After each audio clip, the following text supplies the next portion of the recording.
के रुख भी बदल गए। मुझे सहल हो गई मंजिलें, वो हवा के रुख भी बदल गए। तेरा हाथ हाथ में आ गया कि चिराग राह में जल गए। नमस्ते, आदाब, and a very bright evening to each and every beautiful soul present here. क्या करूं, इतने वक्त के बाद, 20 महीने के बाद रूबरू मिलने का मौका मिला है। और अगर आपने मास्क भी पहना है ना, तो आदत सी हो गई है कि आपकी नज़रों से आपकी खुशियाँ देख सकूं। बहुत बहुत शुक्रिया to each and every one of you. आज हम सब यहाँ पर हैं for a very amazing reason, for the book release function. Truly honored and blessed to be here with the family of our forever legend, ladies and gentlemen, the one and only Majrooh Sultanpuri ji. इनकी family का तहे दिल से स्वागत है. And here for the grand unveiling of the book, रहे ना रहें हम महका करेंगे, penned down by विजय अकेला साहब. And जो सबसे आज बड़ी blessing है, ladies and gentlemen, is the presence of our living legend, जिनके नाम से पूरी वर्ल्ड में ऐसा ही लगता है that वो जो impact, उनका तजुर्बा, उनका एक्सपीरियंस और उनके हर एक लफ्ज़, it has to be the one and only, ladies and gentlemen, हम सब आज इतने blessed हैं to have the blessings of our living legend, Javed Akhtar साहब. तहे दिल से हम आपका स्वागत करते हैं. हमारी जो सुप्रीम लेडी है, उसे हम women of substance कह सकते हैं. कह सकते हैं the queen of both the worlds, queen of artistic world as well as the film fraternity. Ladies and gentlemen, she's been so fortunate and blessed to be the daughter of the utmost renowned poet and also the wife of the utmost renowned poet. Ladies and gentlemen, the very amazing, gorgeous and the beautiful soul Shabana Azmi ma'am. आपका तहे दिल से स्वागत है. हम सब बहुत बहुत शुक्रगुजार हैं. And each and every dignitary जिन्हें हम यहाँ मंच पर इनवाइट करना चाहेंगे during the launch of the book. तो आइए, आज की रूपरेखा इस प्रकार है. हमारे छोटे से 3 प्रेजेंटेशंस हैं और उसके बाद जो बहुत ही इम्पोर्टेंट हैं, release of the book function, जहाँ पे हम रूबरू सभी से मुलाकात करेंगे यहीं मंच पर. एंड उसके बाद जो सबसे इंटरेस्टिंग, मैं हमारे फ्रेंड्स फ्रॉम द मीडिया की शुक्रगुजार हूँ कि आप हमारे साथ हैं. मीडिया ने बहुत खूबसूरती से काम किया है पिछले 20 महीनों में, लेकिन आज आपको मौका मिल रहा है live to really know all the answers from our living legend, Javed Akhtar sahab, Shabana Azmi ma'am और हमारे legends. So ladies and gentlemen, to begin with, हम शुरू करना चाहेंगे with a very young and talented, जो हमारे बहुत ही dynamic poet हैं. Well, इनका नाम है उन्स विजय अकेला. मैं आपका तहे दिल से स्वागत करना चाहूँगी उन्स, और ये एक नज़्म फरमाएंगे आप सबके सामने. तो आइए उन्स का स्वागत करते हैं. उन्स, बहुत बहुत स्वागत है आपका. बने हो एक खाक से तो दूर क्या करीब क्या, लहू का रंग एक है, अमीर क्या गरीब क्या. नमस्ते दोस्तों, मेरा नाम है उन्स विजय अकेला और आज आप सभी के सामने मैं मजरूह सुल्तानपुरी की एक नज़्म पेश करता हूँ. बने हो एक खाक से तो दूर क्या करीब क्या, लहू का रंग एक है, अमीर क्या गरीब क्या. वही है जान वही है तन, कहाँ तलक छुपाओगे, पहन के रेशमी लिबास तुम बदल ना जाओगे. वही है जान वही है तन, कहाँ तलक छुपाओगे, पहन के रेशमी लिबास तुम बदल ना जाओगे। कि एक जात है सभी तो बात है अजीब क्या, लहू का रंग एक है, अमीर क्या गरीब क्या। गरीब है वो इसलिए कि तुम अमीर हो गए, कि एक बादशाह हुआ तो 100 फकीर हो गए। गरीब है वो इसलिए कि तुम अमीर हो गए, कि एक बादशाह हुआ तो 100 फकीर हो गए। खता है ये समाज की भला बुरा नसीब क्या, लहू का रंग एक है, अमीर क्या गरीब क्या। जो एक हो तो क्यों ना फिर दिलों का दर्द बांट लो, लबों की प्यास बांट लो, रुखों की गर्द बांट लो। जो एक हो तो क्यों ना फिर दिलों का दर्द बांट लो, लबों की प्यास बांट लो, रुखों की गर्द बांट लो। लगा लो सबको तुम गले, हबीब क्या रखीब क्या, लहू का रंग एक है, अमीर क्या गरीब क्या। शुक्रिया। उन्स हम सबको इतना मज़ा आया, क्या बात है। Ladies and gentlemen, our new generation poet, absolutely amazing, and जिस कॉन्फिडेंस से आपने इस नज़्म को फरमाया, अब आपके चेहरे पर वो खुशी दिखाई दे रही है, लेकिन आपसे भी ज़्यादा खुशी विजय अकेला साहब के चेहरे पर दिखाई दे रही है हमें। शुक्रिया। तो आइए हम एक गीत पेश करने आ रहे हैं। हमारे बहुत ही फेमस रॉक्सी सिंगर हैं, जो एक बहुत ही फेमस गीत, वैसे सारे गीत हमारे लेजेंड के इतने फेमस हैं। Ladies and gentlemen, 55 years of our forever legend Majrooh Sultanpuri ji, and of course इन्हें गीत सिलेक्ट करने में शायद बहुत ही मुश्किलात आई होगी। May we please welcome the rock star Roxy here in the house. Hello everyone. With your permission, I would like to present something very short and sweet.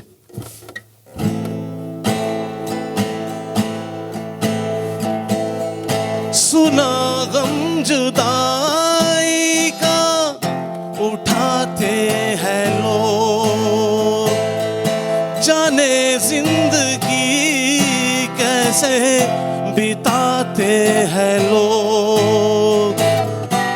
दिन भी यहाँ तो लगे बरस के समान, हमें इंतजार कितना ये हम नहीं जानते, मगर जी नहीं सकते तुम्हारे बिना। हमें तुमसे प्यार, गुम है किसी के प्यार में, दिल सुबह शाम, पर तुम्हें लिख नहीं पाऊं मैं उसका नाम। हाय Ram.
the treasure full of poetry and songs on us. And thank you, Vijay Bhai.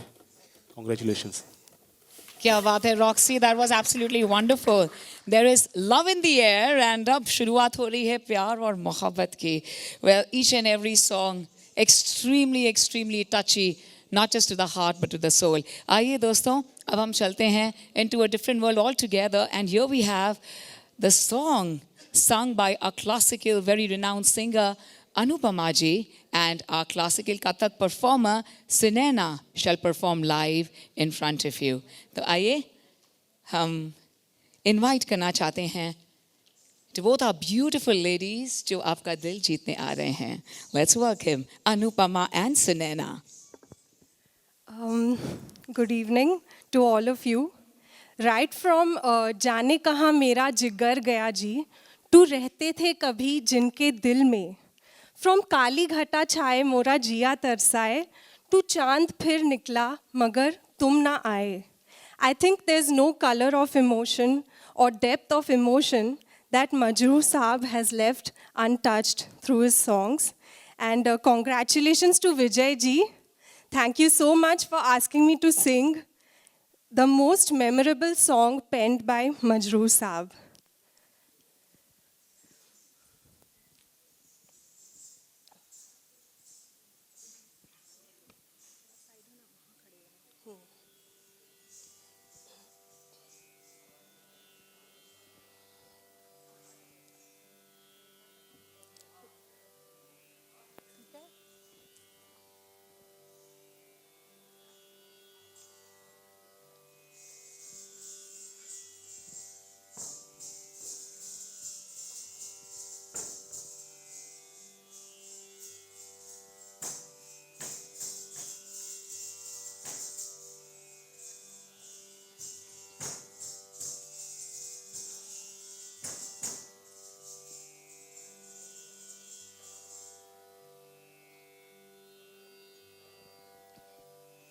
रहे ना रहे हम महका करेंगे, बन के कली बन के सबा बाग़े वफा में. रहे ना रहे हम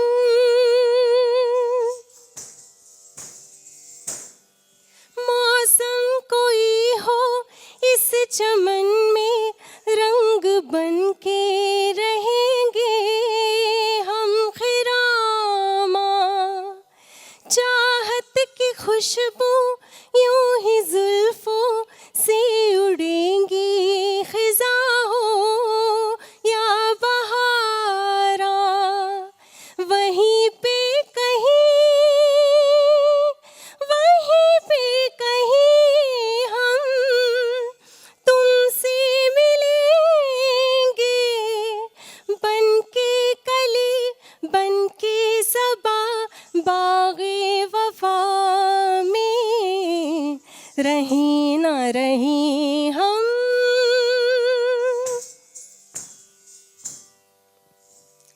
खोए हम ऐसे क्या है मिलना, क्या बिछड़ना नहीं है याद हमको. कूचे में दिल की जब से आए, सिर्फ दिल की ज़मीं है याद हमको. इसी सरज़मीं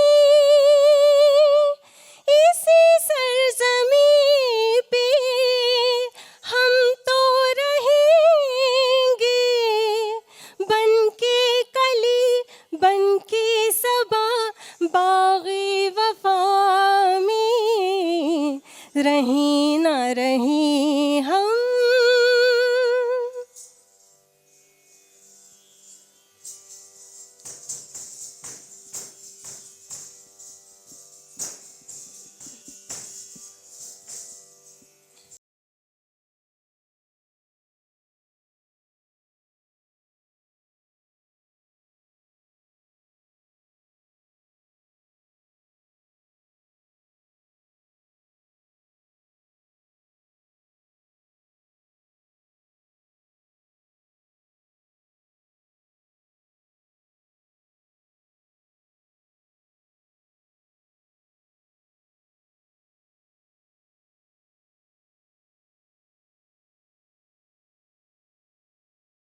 क्या बात है,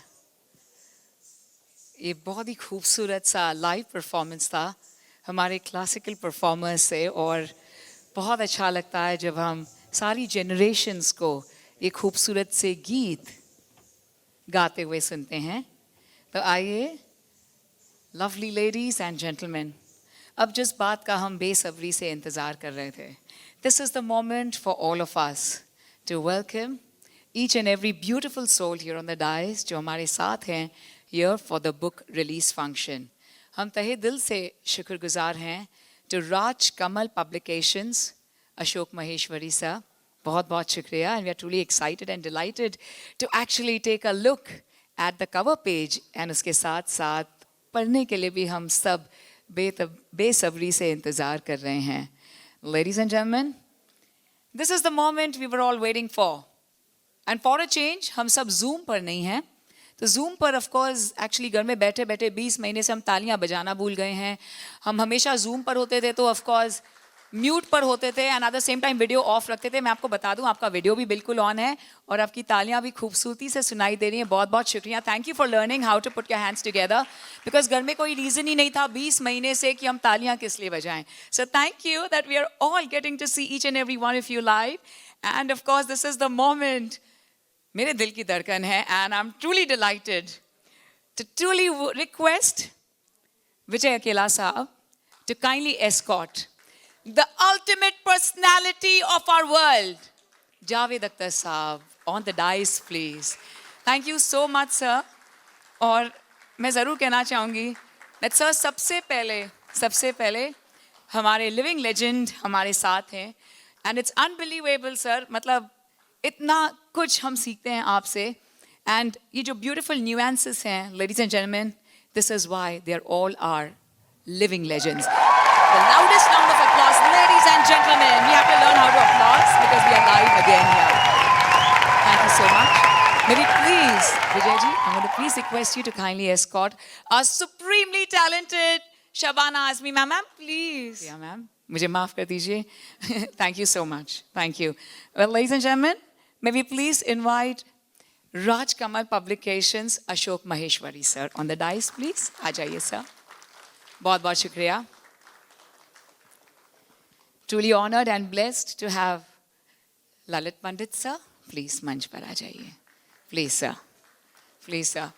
And सारे राज को जिन्होंने फाश किया, well let me tell you, our legendary family is here with us, और मैं तहे दिल से आप सबको अस्सलाम कहती हूँ, आप सबका तहे दिल से स्वागत करती हूँ. थैंक यू कि आपने बहुत ही खूबसूरत सी गुफ्तगू मेरे साथ की और आपने इतनी ब्यूटीफुल सी बातें हमें बताई. हम प्लीज़ मंच पर इनवाइट करना चाहते हैं ladies and gentleman, the Chirag, the son of our forever legend. May we please put our hands together for Andaleeb Sultanpuri ji. Majrooh Sultanpuri ji के बेटे हैं हमारे साथ. Please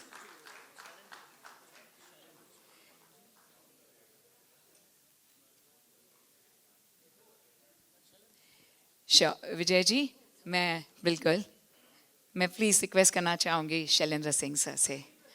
please sir. Sir family is there. Please sir, आप प्लीज़ आइए. सर वो एस है ना, पास ऑन हो रहा है. शबाना जी, शैलेंद्र जी, शशि जी अभी सेफ हैं. नहीं, मैंने कहा अभी सेफ हैं. Shailendra sir, it's a request please. Sir please आ जाइए ना, it's a humble request. Thank you sir. Vijay ji आप प्लीज़ तशरीफ रखिए. विजय जी आप प्लीज़ आ जाइए जावेद अख्तर साहब के साथ. Please Vijay ji.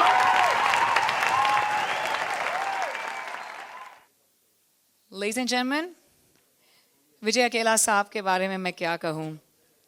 Right from जब से हमने कहा है कहो ना प्यार है के गीत सुने हैं, एंड ऑफ कोर्स उनके very renowned lyricist, the very rocking radio jockey, and मेरी खुश नसीबी है कि मैं इनकी को होस्ट रही हूँ. और मैं सच में कहना चाहूँगी, मुझे जो भी हिंदी आती है सारी हिंदी मुझे विजय अकेला साहब ने सिखाई है, सारी की सारी. तो अगर बुरी भी है तो आपको पता है किसे पकड़ना है. तो सो विजय अकेला साहब, आज ये बहुत ही खूबसूरत सा पल है आपकी ज़िंदगी का, और हमारे साथ उन्स मौजूद हैं यहाँ पर. प्लीज़ मैं रिक्वेस्ट करना चाहूँगी विद जावेद अख्तर साहब टिकानी सर, हम कुछ माइक्स ले आएंगे please. Can we have 3 mics? Hello, आप सबको नमस्कार, आदाब, हेलो. और मैं विजय अकेला साहब को बहुत बहुत मुबारकबाद भी दूंगा और उनका शुक्रिया भी अदा करूंगा कि वो इस तरह से बहुत ही एक बेलौस काम करते रहते हैं. बख्शी साहब की भी उन्होंने किताब निकाली थी और बहुत अच्छी तरह से निकाली थी, और अब मजरू साहब की किताब के लिए उन्होंने जितनी मेहनत और जितनी जतन किए हैं वो मैं जानता हूँ. ये हम लोगों का तो कुछ ऐसा होता है कि आँख ओझल पहाड़ ओझल, जब है इंसान तो उसकी कदर भी करते हैं, ज़रूरत भी होती है उसकी, लेकिन जब वो नहीं है तो आमतौर से उसका जो मुकाम है हम भूल जाते हैं.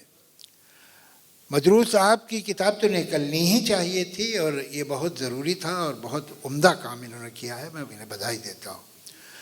ये देखिए शो बिज़नेस है और इसमें वक्त के साथ हर 6, 7, 8 साल में ट्रेंड बदलते हैं, ज़बान बदलती है, स्टाइल बदलता है, मजाक बदलता है, जो ऑडियंस है वो बदल जाती है. इसलिए कि वैसे जनरेशन चेंज होती हैं 15 साल में, 20 साल में, लेकिन फ़िल्म की जनरेशन 7-8 साल में बदल जाती है. उसमें 55 बरस तक क्रिएटिव काम में अपने आप को रेलेवेंट रखना, अपने आप को ज़िंदा रखना और लोगों तक अपना लोहा मनवाते रहना आसान काम नहीं है.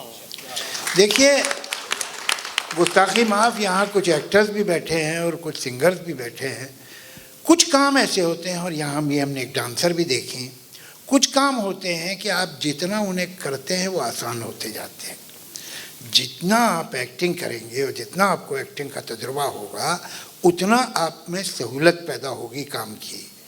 जितना आप गाएंगे उतना आपका गला मंझेगा, जितना आप डांस करेंगे उतना आपके जिस्म को लोच मिलेगा. लेकिन ये राइटर का काम बड़ा झंझट का होता है. ये तो अपने को खाली कर रहा होता है. वो जितना करता जाता है काम करना उतना मुश्किल होता जाता है. तो 55 बरस तक ये कौन सा समंदर था कि हर बार जब आपने डाला उसमें घड़ा तो भरा ही निकला और सतह वही के वही. ये मामूली बात नहीं है. वरना हम जो है हम लोग सब देखते हैं हर शोबे में, चाहे वो डायरेक्टर हो, चाहे राइटर हो, चाहे एक्टर हो, चाहे प्रोड्यूसर हो, चाहे म्यूज़िक डायरेक्टर हो, एक फुलझड़ी छूटती है और हर आदमी उसके पीछे पागल हो जाता है.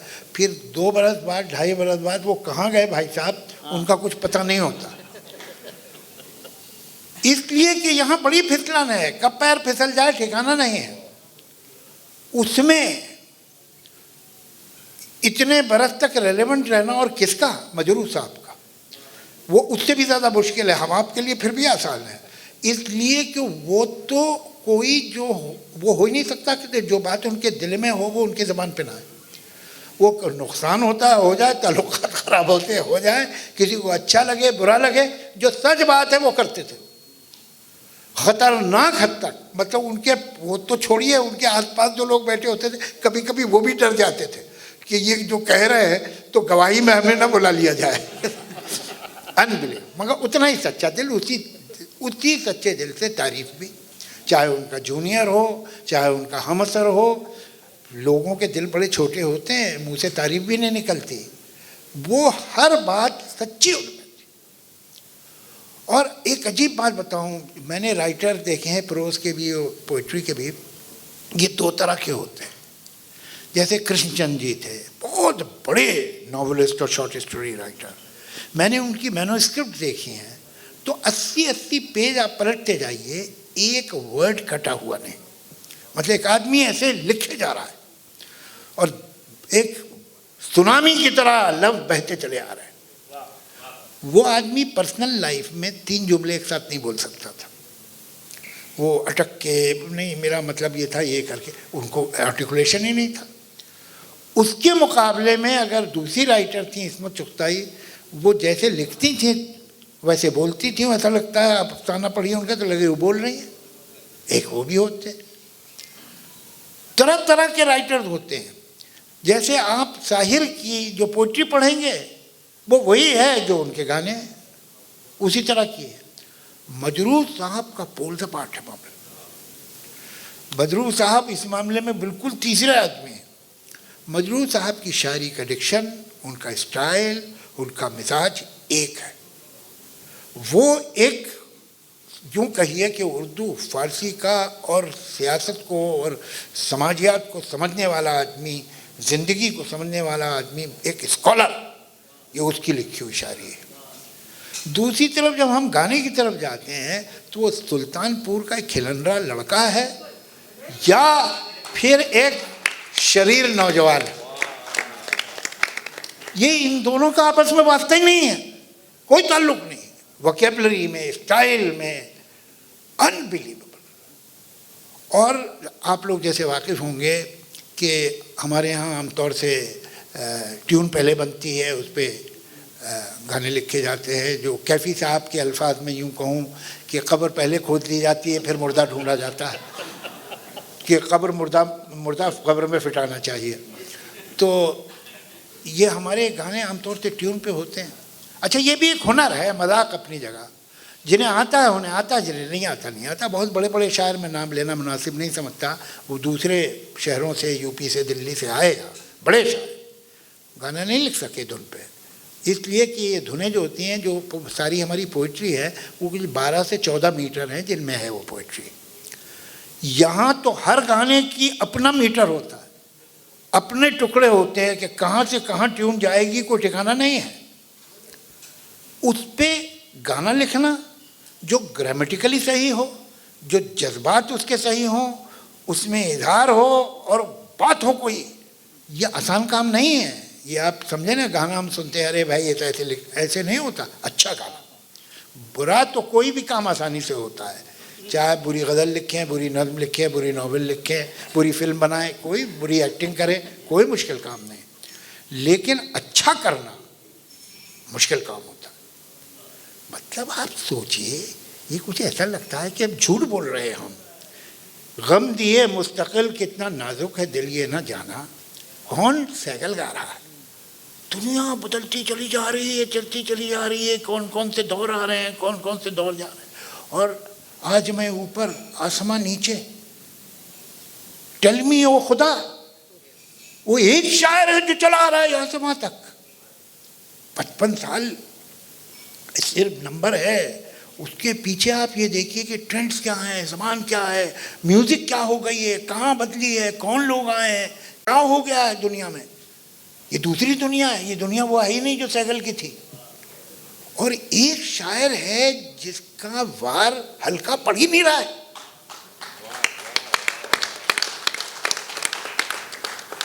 और अगर आप उनके गाने गौर से सुनिए तो लाइट से लाइट सॉन्ग जो है उनका, उसमें भी आपको दिख जाता है कि ये लाइट सॉन्ग लिखा है, ये हल्का रोमांटिक गाना लिखा है, लिखा उस्ताद ने।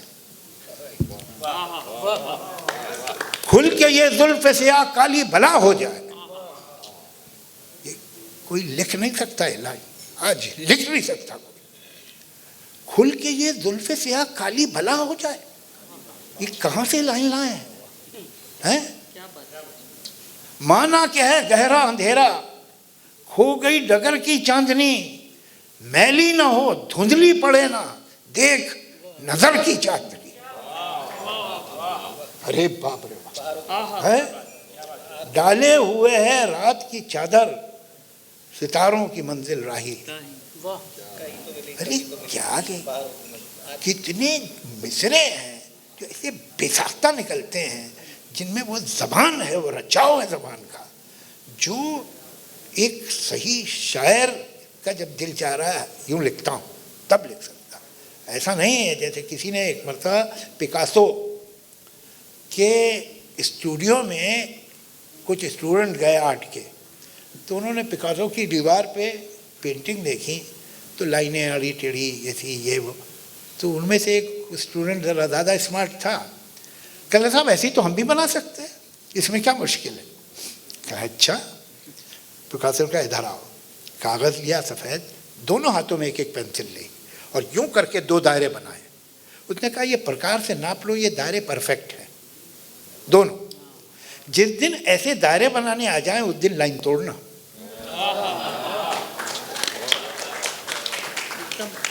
ये बात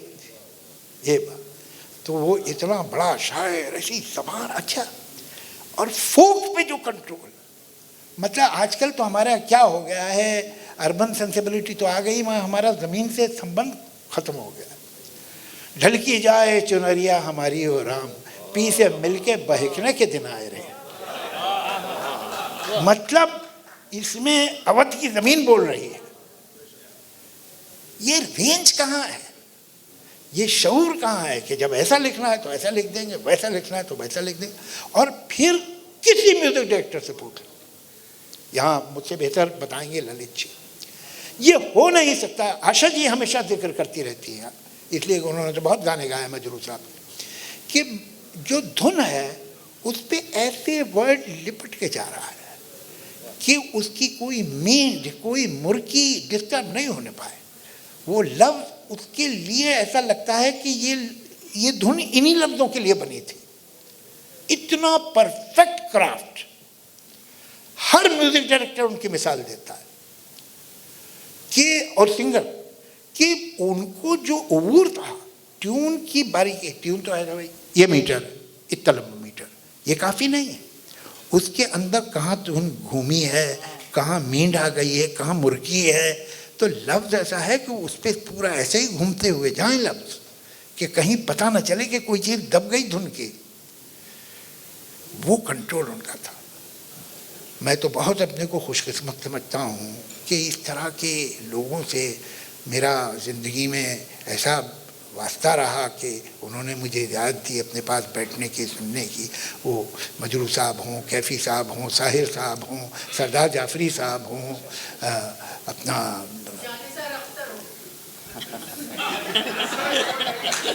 हाँ वो थे, मगर बैठने की इजाज़त कहाँ देते थे। तो कितना इनसे आप एक बार मिल लीजिए, एक शाम गुजार लीजिए, तो आप जब बाहर निकलेंगे तो आप ऐसी दो चार बातें सीख के निकलेंगे जो आपने कभी सुनी नहीं थी। मुझे मजरू साहब ने इतना सिखाया है, इतना ऐसी बातें, मिसाल के तौर पे उनका देखो, ये उनसे सीखा मैंने। कुछ लफ्ज़ होते हैं, कुछ साउंड्स होती हैं जिनमें आस नहीं होती।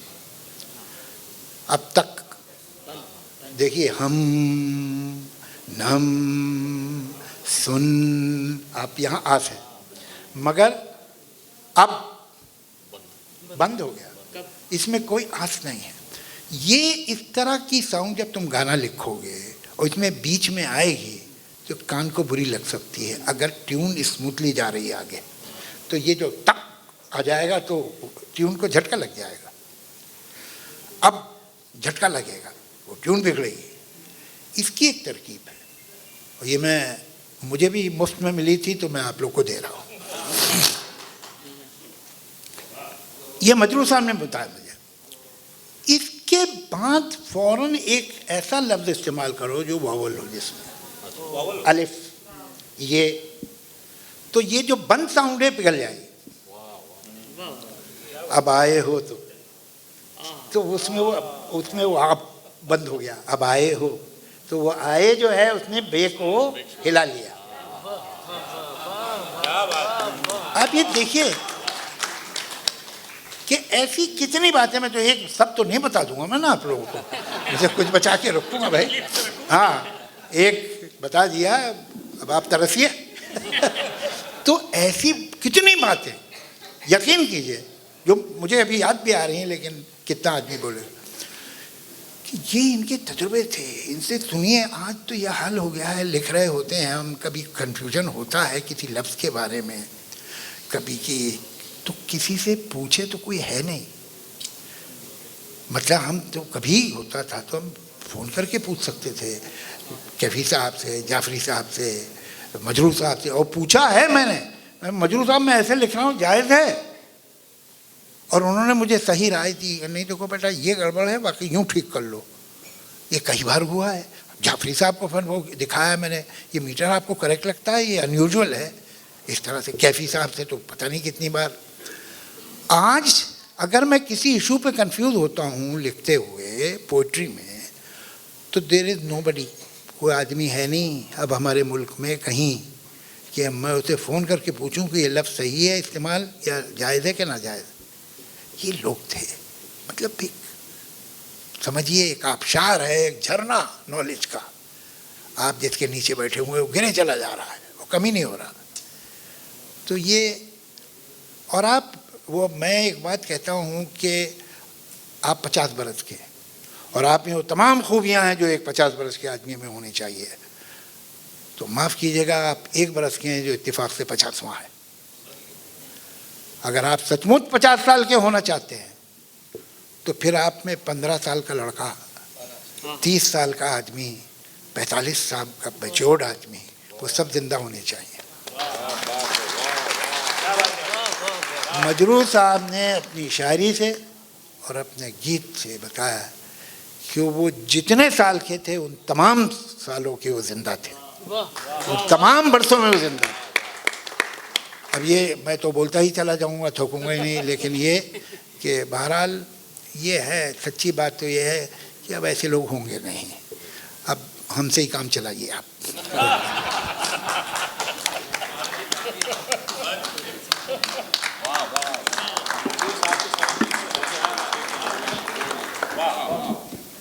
जी लफ्ज़ नहीं है हमारे पास, इसलिए ना हमने स्पीकर कहा, ना ओरेटर कहा, एंड न इन्हें पोएट कहा, और न ही हमने लिरिसिस्ट कहा।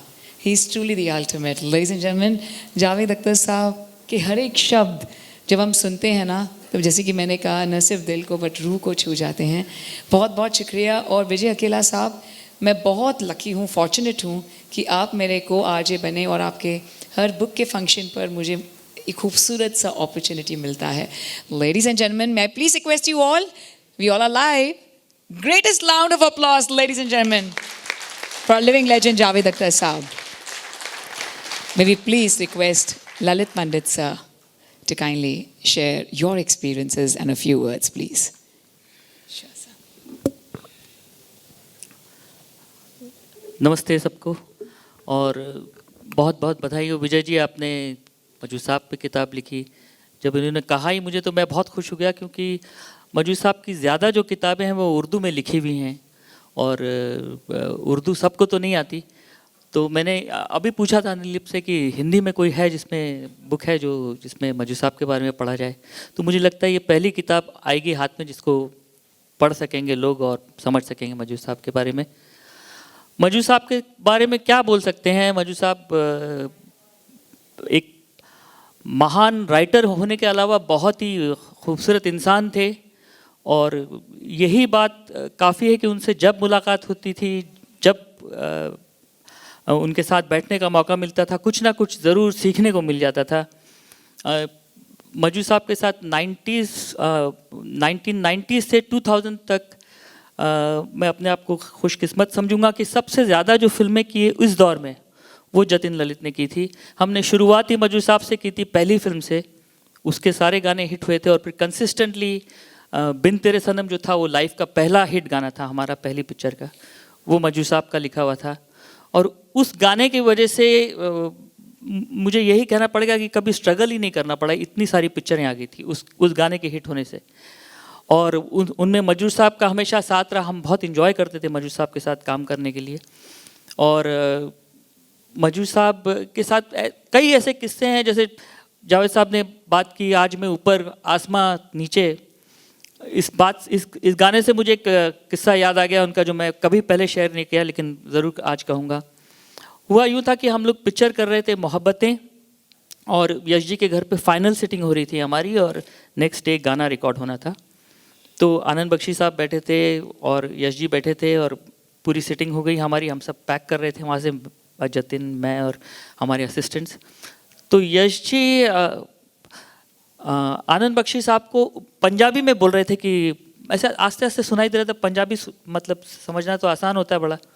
वो बोल रहे थे कि गाना लिखा है मजरू ने, आज मैं ऊपर आसमां नीचे, पूरा उनको मुखड़ा बोल रहे थे, और बख्शी साहब पीते पीते सुन रहे थे कि मजू साहब की तारीफ़ कर रहे हैं। तो मैं पैक कर रहा था, मैं बोला था यार इतना अच्छा गाना बनाया। मजू साहब जब लिखते थे तो अक्सर मीनिंग पे ध्यान देने की ज़रूरत नहीं होती थी, वो इतने गुणी थी कि उनसे ना पूछने की हिम्मत होती थी ना ज़रूरत पड़ती थी। जब गाना निकलता था बाहर तो उनकी तारीफ ही मिलती थी तो समझ जाते थे कि बहुत अच्छा है। और उतना नॉलेज भी नहीं था, मजू साहब का नॉलेज और हमारा नॉलेज तो एक अलग चीज़ हो जाती। तो एक कॉन्फिडेंस था कि ये जो लिखेंगे ये सही होगा। और सबसे अच्छी बात थी कि वो हम पहले कंपोज करते थे फिर उन पे लिखते थे वो, तो हमेशा मीटर जो होता था उस पर ध्यान देना होता था, जो कि वो उसमें परफेक्ट थे। वैसा राइटर ही हमने नहीं देखा जो इतनी परफेक्शन से गाने की ट्यून में लिख देते थे। एनीवेज, तो मैंने ये बात कान में आ गई कि मजू साहब की तारीफ़ कर रहे हैं यश जी आनंद बख्शी को, तो मैं सोचा ये क्या लिख दिया मजू साहब ने इतना अच्छा कि गाने का की ट्यून के बारे में बात नहीं हो रही, उनके लिखावट के बारे में बात हो रही है, क्योंकि उन्होंने तो गाना बाद में लिखा था। मैं घर पे गया तो मेरी वाइफ को बोला ज़रा गाना लगाना, वो क्या लिख दिया मजू साहब ने कि यश जी इतनी तारीफ़ कर रहे हैं।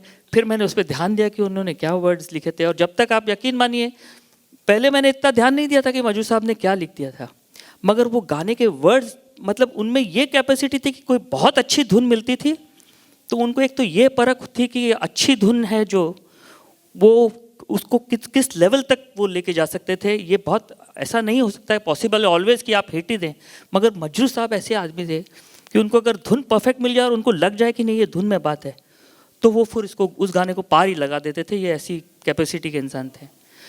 तो जैसे कि पहला नशा गाना है, उन्होंने वो सुनते ही उनको लगा था कि नहीं गाने में बहुत अच्छी बात है, और फिर उन्होंने ऐसा लिखा उसको कि वो गाना हमारे करियर का बेस्ट गाना हुआ मुझे लगता है वो। और ऐसे कई किस्से हैं मजरू साहब के, हर गाने में जब बैठते थे तो उनसे बड़ा सीखने को मिलता था। इनफैक्ट जब मैं शुरू हुआ था मजरू साहब के साथ तो मुझे इतना आइडिया नहीं था कि मजरू साहब कितने बड़े राइटर हैं, क्या क्या उन्होंने लिखा है। ये हमारी सिस्टर थी सुलक्षणा, उनके वो थोड़ा गाइड करती थी इनिशियली, तो उन्होंने कहा कि उनके यही वर्ड थे कि मजरू साहब को पकड़ो, वो फ्री बैठे हैं, उनके साथ काम करो, क्योंकि वो काम कर चुकी थी, वो गाती थी तो उनको नॉलेज था उस चीज़ का। इनफैक्ट हम जब पहली बार मजरू साहब के पास गए थे काम करने के लिए, तो उनके घर पे गए तो अम्मी जी ने उनको बुलाया कि कोई आए हैं 2 लड़के आपसे मिलने। तो मजरू साहब बड़े फॉर्मली अपने घर पे जैसे कुर्ता और मलमल का पहना था वैसे निकले बाहर, कौन हो भाई? तो हमने बोला हम जतिन ललित हैं, और उनसे मिले, बात किए थोड़ा, तो बड़े नाराज़ बैठे थे उस टाइम वो, और बोले हमारे से तो कोई काम नहीं करता, हमसे तो सब डरते हैं, तुम क्यों आ गए हमसे काम करने? तो मैं बोला, हम लोग ने बोला कि नहीं हम आपसे करना चाहते हैं, आप हमारे साथ जुड़िए तो हमारा अच्छा नसीब होगा, अच्छा। तो उन्होंने पता किया कि कौन से घर से हैं और क्या है सब, तो बोले अच्छा नहीं तुम्हारे साथ करूँगा, मैं गाना करूँगा। और उसके बाद आलम ये हुआ कि जब उन्होंने काम शुरू किया हमारे साथ, तो उस टाइम तक तो उन्होंने मुझे ये कहा था अच्छे थे कि मैंने 13 साल से काम नहीं किया है, इतना पता नहीं वक्त कैसे गुजरा या क्या हुआ, मगर उन्होंने हमारे साथ काम शुरू किया और उसके बाद लगातार उनके हिट गाने आए, कभी हाँ कभी ना, जो जीता वही सिकंदर, खामोशी, और पहला ही गाना बिन तेरे सनम बहुत। तो एक वो हिट का एक उनका शुरू हो गया। फिर एक दिन वो म्यूज़िक रूम में आके बोलते हैं कि भैया अब हमसे इतना काम नहीं होगा, जो देखो हमसे गाना लिखाना चाह रहे हैं, हमें सबके साथ काम नहीं करना है। और क्योंकि बाकी सब भी फिर लग गए मजरू साहब के साथ काम करने, जो और भी म्यूज़िक डायरेक्टर्स थे उस टाइम के, वो उनको पकड़ने लगे कि भैया हमारे साथ भी काम करिए, हमारे साथ भी काम करिए। तो बोलते मुझे तुम्हारे साथ ही मज़ा आता है, बस मैं और इतना कर नहीं सकता और इतना करना भी नहीं चाहता। तो बहुत सारी यादें हैं, बहुत उनसे सीखने का मौका ही मिला। और जैसा कि जावेद साहब ने कहा कि मैंने तो बहुत एंड में उनके साथ काम किया लेट, मगर मैंने जब उनको जो बातें उनसे सीख ली, जो उनको समझ लिया, मैं ऐसा लगता था कि वो किसी और ही दुनिया के इंसान हैं। जब म्यूज़िक रूम में आते थे स्टूडियो में तो ऐसा लगता था कि एक रोशनी चली आ रही है, इतने वो तैयार होके, और एक विजडम से भरे इंसान थे। इनफैक्ट आपको मैं बताऊं, कितने लोगों को पता है मुझे पता नहीं, मगर एक दिन हम मजरू साहब के घर पे गए थे गाना चेक करने, मैं और जतिन दोनों, तो बड़े एकदम परेशान, बड़ी बड़ी बुकों में खोए हुए थे। बोले मजरू साहब क्या कर रहे हैं? तो बोले देखिए ये पाकिस्तान की बुक्स हैं जिनको मैं करेक्ट करूँगा तो वहाँ सिलेबल में इनके स्कूल में सिखाई जाएंगी, तो वहाँ से ये करेक्शन के लिए आती थी किताब। आप सोचिए पाकिस्तान के जो स्कूल में और कॉलेजेस में सिखाते थे, वो मजरू साहब यहाँ करेक्शन करते थे, तब जाके वो प्रिंट होती थी और वहाँ सिखाया जाता था। काश पाकिस्तान के प्राइम मिनिस्टर भी अपनी स्पीच करेक्शन के लिए भेज दिया।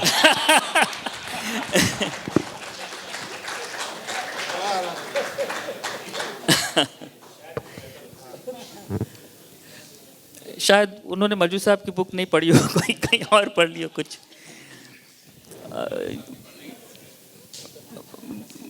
देखिए मजू साहब के बारे में तो सबको ही पता है, आप जितने लोग आए हैं सब फैंस ही हैं हम मजू साहब से। मुझे यही खुशी है कि एक ऐसे इंसान को टच करने का फील, एक एहसास मिला जो कि अब शायद कभी ना मिले। जैसा कि जावेद साहब ने कहा कि कई लोग ऐसे जो हैं उस ज़माने के, जो उस एथिक के और उतने नॉलेजेबल, वो सब ख़त्म हो रहे हैं। मुझे भी इस चीज़ का एहसास है। और जो आखिरी इनमें से मुझे लगता है जावेद साहब ही हैं जिनमें वो विजडम है और उन लोगों के साथ रहे हैं बाकायदा। साहिर साहब हुए, मजू साहब हुए। इनफैक्ट मैं आपको जावेद साहब के बारे में बताऊं एक बात, कि जब हमारी सिटिंग होती थी तो जावेद साहब के साथ भी पिक्चरें चल रही थी उस टाइम, तो जावेद साहब बोलते थे अच्छा शाम को मजरू आ रहे हैं ना आपके पास, तो आप एक काम कीजिएगा, आपकी जब सिटिंग ख़त्म हो रही होगी तो उसके 15 मिनट पहले मुझे फ़ोन कर दीजिएगा, तो मैं भी आ जाऊँगा, थोड़ा मजरू साहब से बात करके मज़ा करेंगे। तो जावेद साहब आ जाते थे सिटिंग रूम में, और फिर जो हंगामा होता था, क्योंकि मजू साहब भी देखते थे कि मुझे छेड़ रहे हैं ये, अच्छा जावेद साहब कुछ पूछते रहते थे, और इतनी मज़े की सेशन होती थी कि वैसे तो जावेद साहब के साथ ही खूब मज़े की सेशन हो जाती थी, मगर जब मजू साहब के साथ ये मिलते थे और जो बातें होती थी इनकी, वो एक लाइफ का एक्सपीरियंस है जो मैं कभी नहीं भूलूंगा और जिसको मैं बहुत चेरिश करूंगा। Thank you. Truly beautiful experiences, ललित पंडित सर, और बहुत अच्छा लगा सुन के। And at the same time बस यूं ही लग रहा है कि actually we were all visualizing it live. Thank you so much. Ladies and gentlemen, and now, unke ghar ke chirag. We are truly fortunate to also have the lovely family, entire family here with us. Saba ji, and ज़रूर हम आपसे भी सुनना चाहेंगे।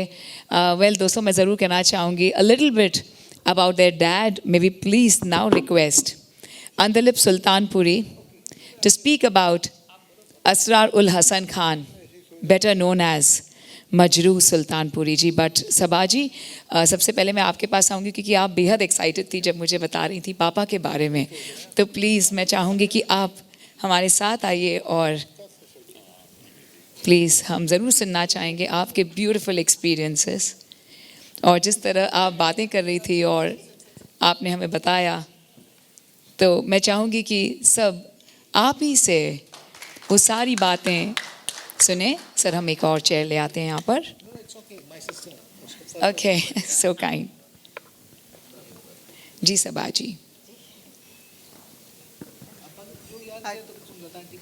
हाँ, पूछ रही थी कि अब्बा की यादें क्या है, तो हमने कहा कि अभी लता आंटी का बर्थडे था 28 सितंबर को, तो जब हम लोग सब छोटे थे तो बर्थडे होता था उनका, तो इनवाइट करती थी अब्बा, हम सबको ले जाते थे, और वहाँ ओबेरॉय शेरटन में एक स्वीट बुक करती थी वो, और लिमिटेड फैमिलीज़ रहते थे, जैसे उनके सारे भाई बहन और भाई बहनों की फैमिली, और पंडित नरेंद्र शर्मा थे उनकी फैमिली, और उनके साथ वो पद्मा जी थी, वो पद्मा सचदेव, वो और हम लोग, और फिर वही रूम में बुफे लगता था, केक कटता था, बहुत अच्छा लगा, वही सब यादें।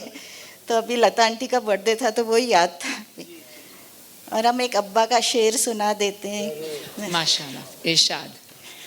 मुझे सहल हो गई मंजिलें, वो हवा के रुख भी बदल गए, तेरा हाथ हाथ में आ गया कि चिराग राह में जल गए, वो लजाए मेरे सवाल पे कि उठा सके ना झुका के सर, उड़ी जुल्फ चेहरे पे इस तरह के शबों के राज मचल गए।